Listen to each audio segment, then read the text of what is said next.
Исәнмесез, эфирда сейшәмбе көне яңалыклары студияда Роза Хабибуллина алга таба кайбер темалар турында. Шоллы алдынгы үстерелешле территория статусын алганнан бирле резидентлар җәлеп итү буенча планны 2 тапкыр арттырып башкарган.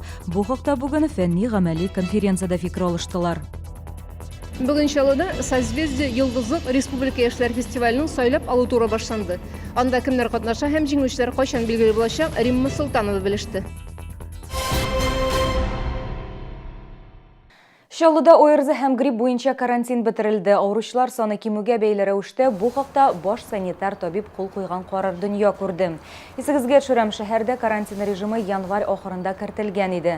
Роспотребнадзор идарәсеннән алынган мәгълүматларга караганда, соңгы бер атна дәвамында грипп һәм ОРЗ белән авыруның 4500-гә якын очрагы теркәлгән. Алдагы атна белән чагыштырганда авыру йоктыручылар саны 22%-ка кимрәк дип белгечләр. Шулай да табиблар саклану чаралары турында онытмаска киңәш итә. Карантин режимы бетүдән карамастан, без бар пациентларга да профилактиканы тәкъдим итәбез. Дөрес ашау, күп кешеләр булган җирдә әзрәк булу, больницаларга килгән чиракларда масканы барыбер да киергә әлбәттә кирәк. Өйдә булган вакытта өйдә влажная уборка һәм проветривание ясарга кирәк. Яршалы алдынгы социаль-икътисади үсеш территориясы планны арттырып үтәде. 2019 елга планлаштырылган 20 оешма урынына 40-тан артык компания резидент статусын алды. Бу хакта бүген 3-нче Бөтен Россия фәнни-гамәли конференциясендә хәбәр иттеләр. Очрашуда алдынгы үстерелешле территорияләргә кагылышлы күп кенә сораулар каралды. Теманы Гүзәл Габдуллина дәвам итә. Алдынгы үсеш территориясы статусы ярдәмендә Шалыда 3500 эш урыны булдырылган һәм бу әле башы гына. Шәһәр территориясында тагын 400-дән артык яңа предприятие урнаша ала. Инвестицион үсеш агентлыгы җитәкчесе урынбасары билгеләп үткәнчә, резидентларга билгеле преференциялар нәтиҗәсендә республикага чит ил компаниялары да бик теләп керә. В последнее время этот институт стал одним из ключевых и определяющих при работе с инвесторами по их вхождению на территорию республики. Именно поэтому и республиканские власти, и федеральные уделяют большое внимание развитию и расширению этого института на территории республики Татарстан. Конференцияда билгеләп үтелгәнчә, резидент буларак кулланылган ташламалар дәүләт ярдәменең башка төрләрен сызып ташламый. Резидентлар башка программаларда да катнаша алалар. Мондый ярдәм чарасыннан Заряд һәм Акульчев компаниялары актив файдалана. Бизнесменнар күбрәк ярдәм чаралары һәм программалар турында белсен өчен шәһәрдә бу мәсьәлә өстендә эшләргә кирәк дип ассызыкладылар конференцияда һәм алдынгы үстерелешле территорияның өстенлекле юнәлешләрен билгеләделәр. Мы сегодня должны общаться в направлении каких-то новых технологий, смотреть на вещи по-новому в области не только привлечения инвестиций, но и ведения бизнес-процессов. Это очень важно сейчас. Бүген Татарстанда 5 моношәһәр ТОСР статусын алды. Шаллы бу юнәлештә беренче булды.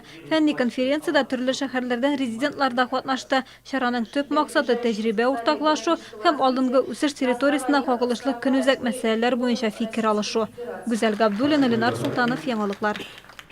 Россия тимир юллары холдинги ерак араларга йөрүче поездларда онытылган әйберләр эзләү сервисын эшләтеп җибәрде. Пассажирлар компаниянең рәсми сайтында электрон гариза тутыра ала. Анкетада исемеңне, билет, телефон номерын, электрон почтаны һәм билет рәсмиләштерелгән документның соңгы 4 санын күрсәтергә кирәк. Шулай ук югалган әйберләр турында язарга һәм якынча калдырылган урынны күрсәтергә кирәк. Эзләү сәфәр башланганнан алып 30 көн эчендә башкарылырга мөмкин. Заявка эшкәртелгәннән соң пассажирга фотосурәтләр буенча табылган әйберләрне билгеләргә тәкъдим итәчәкләр. Ай саен Россия тимир юллары оешмасы хезмәткәрләре онытылган әйберләр турында 1000 ярымга кадәр гариза эшкәртә. Бер тәрәзә принципы буенча эшләүче яңа сервис процедураны гадиләштерергә һәм тизләтергә тиеш. Ярминкәләр дәвам итә. Узган шимбәдә сәүдә гадәттәгечә 3 урында гөрләде. Авыл хуҗалыгы продукциясе белән төзүче стадионы каршындагы мәйданда, Южный агросәнәгать паркында һәм ипподромда сату иттеләр.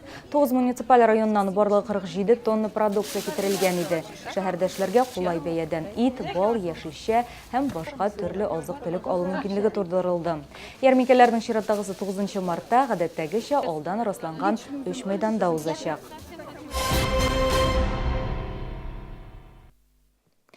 Бүгін Шолыда Созвездие Йылдызлық 2019 Республика Ешлер фестивалінің сойлап алу туры башланды. Ол 3 күн дәуам етешек. Эстрада сәнғаты телевизион бәйгісі бұйыл 19-ші тапыр өткәрілі. Анда һәр елны 70 меңгә якын яшь кеше катнаша.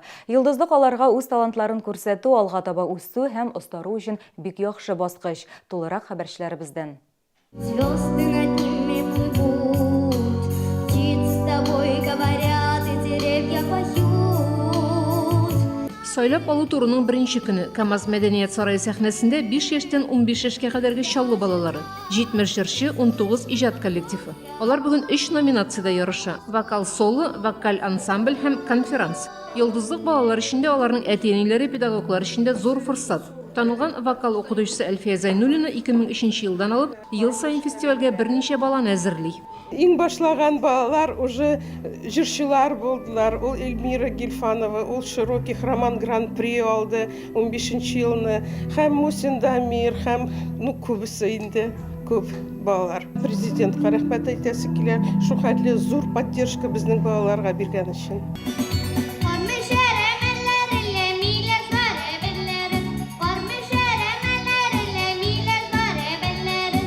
Иртәгә бу сәхнәдә Алабуга һәм Тукай районнарында яшәүче талантлы яшьләр чыгыш ясаячак. Шулай ук Чаллының 15 яшьтән 21 яшькә кадәрге өлкән төркемнәре. Номинациялар барлыгы 7.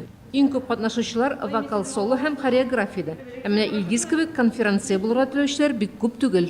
Балалар театр мәктәбендә минем укытучы Хәбибулла Имам Разиевна. Монда мин бик каты зур бер әһәмиятле конкурска әзерләндем. Известный кешеләр монда киләләр, шулай итеп карыйлар безне, аннары Казанга барабыз. Йылдызлык фестивале Татарстан президенты ярдәме белән уздырыла. Ул ЮНЕСКО эшләре буенча Россия Федерациясе комиссиясе яклавында. Чаллыдагы сойлап алу турының җиңүчеләре 7 мартта гала-концертта билгеле булачак. Ә йылдызлыкның йомгаклау өлеше 19 апрельдә Казанда үтәргә тиеш. Римма Султанова, Ленар Султанов, яңалыклар.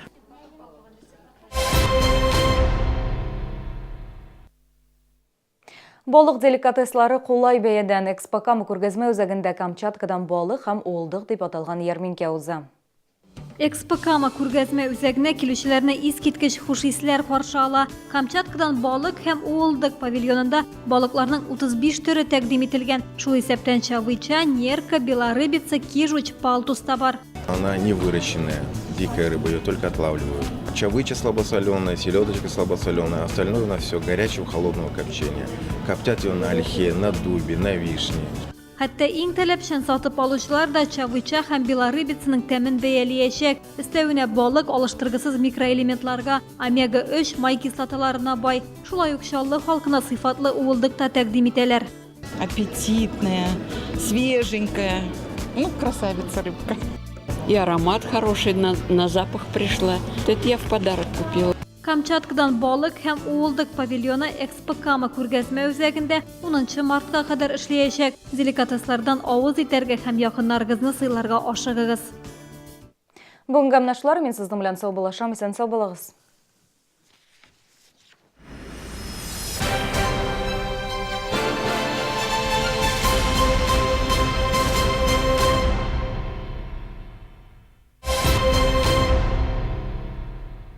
Встречаем весну в выставочном центре «Экспокама» с 1 по 7 марта на выставке ярмарки «Цветы и подарки 2019». Реставрация и восстановление женской и мужской обуви, замена натяжных стелек, перетягивание колодки, реставрация меха. Ждем вас 6 марта в молодежном центре «Шатлык». Платишь за связь больше 300 рублей в месяц. Пора сменить курс. Новый тариф «Все хорошо» с безлимитным интернетом и 1000 минут на звонки всего за 6,5 рублей в день. Закажи сим-карту на сайте start.leтай.ru. Балтателеком. Город Казань. УГРН 103 163 021 31 20.